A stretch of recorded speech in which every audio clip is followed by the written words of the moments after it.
Okay, I have to review the Maybelline Glaze Oil Balm. I'm obsessed with this stuff. I always have super low expectations for stuff like this because I am like a Carmex only girl through and through. It's the only thing that hydrates my lips, keeps them happy. Anything with color or like gloss or lipstick, none of that works for me. But this has changed the game. So let me put it on. This is the color Latte Crush.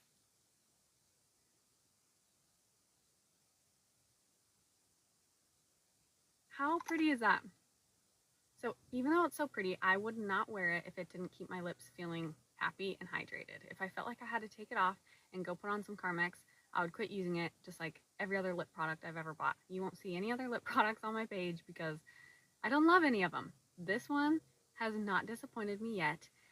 I have new colors on the way because I love it so much, and the price is like nothing. It's I am so shocked by this product.